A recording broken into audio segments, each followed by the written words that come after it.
Hello everyone. तो अब हम डिस्कस करेंगे लूप्स इन पाइथन। तो लूप्स क्या होते हैं पाइथन में? देखिए, लूप्स होते हैं जैसे कि हम कोई काम रिपीटेड वे में कर रहे हैं। जैसे कि डेली हम ब्रश करते हैं, ठीक है?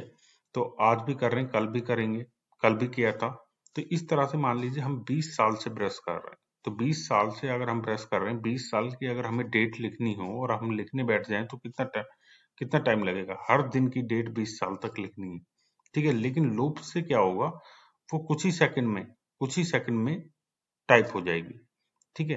तो इसके लिए लूप्स आते हैं कि कोई भी काम जो रिपीटेड हुआ है उसे बहुत जल्दी से करना, उसके लिए लूप्स आते हैं। तो यहाँ पे हम देखेंगे फॉर लूप्स, ठीक है? तो पहला लूप्स है फॉर लूप्स। ये ज्यादा मैक्सिमम जो प्रोजेक्ट में यूज होता है, ठीक है? और इसके बिना तो मतलब कोई प्रोजेक्ट हो ही नहीं सकता, ठीक है? मुझे नहीं लगता कि मैंने फॉर लूप ना यूज किया हो किसी प्रोजेक्ट में। तो हम प्रोजेक्ट में जो फॉर लूप है वो यूज करते ही करते हैं। तो देखिए, तो सबसे पहले देखिए, एक एग्जांपल लेता हूं मैं। नेम टेक मेंटर, इस तरह का मैंने पहले भी लिया था।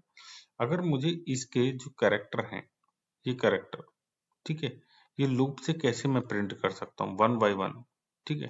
जैसे for N in name print N, ये इंडेंटेशन जरूर याद रखना है यहाँ पे, ठीक है? यहाँ पे टैब या स्पेस आपको जरूर लेना है, वरना तो एरर आएगी। इसे मैं एग्जीक्यूट करता हूँ। Python first dot P Y, देखिए one by one, TECH tech mentor, ठीक है? तो इसमें एक होता था एंड, भी होता था इस तरह से। प्रिंट का जो स्टेटमेंट है, जो फंक्शन है, वो मैंने बताया था, देखिए, ठीक है? सेपरेटर का काम करता है इस तरह से। ये लूप में देखिए, लूप में वन बाय वन ये कैरेक्टर निकालेगा और प्रिंट करेगा, ठीक? अब हम इसमें कंडीशन भी लगा सकते हैं। जैसे कंडीशन हमने लगाई थी, इफ एल्स सीखा था, तो यहाँ पे भी देखते हैं इफ एल्स को। इफ n इक्वल टू ई, ठीक है? तो यहाँ पे हम प्रिंट करेंगे दिस इज ई। तो इस तरह से फॉर लूप के अंदर हम कंडीशन भी लगा सकते हैं। देखिए, ई जहां पे आया उसके बाद में दिस इज ई आ गया, ठीक है? दिस इज ई यहाँ भी आया, यहाँ भी आया, ठीक? तो इस तरह से कंडीशन भी हम लगा सकते हैं फॉर लूप के अंदर। अब हमारे पास, ये तो मैंने स्ट्रिंग के लिए लिया, मान लीजिए कोई कलेक्शन ऑफ आइटम्स है। जैसे मैंने यहाँ पे लिख लिया एनिमल्स, एनिमल में लिया मैंने डॉग, कैट, पिग, इस तरह से ले लिया। इसको हम क्या बोलते हैं? लिस्ट बोलते हैं, लिस्ट। आगे ये डेटा टाइप मैं आपको बताऊंगा, अच्छे से इसको एक्सप्लेन करूंगा, लेकिन अभी के लिए आप देख लीजिए, ये कलेक्शन ऑफ एलिमेंट है, ठीक है?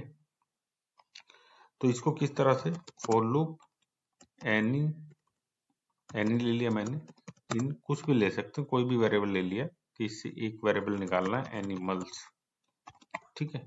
प्रिंट किया मैंने एनी, तो one by one her animal इसमें आ जाएगा। देखिए, प्रिंट किया मैंने, तो यहाँ पे डॉग आ गया, कैट आ गया, पिग आ गया। अब इसके अंदर भी हम फॉर लूप के अंदर फॉर लूप चला सकते हैं। जैसे कि आई इन एनी प्रिंट आई।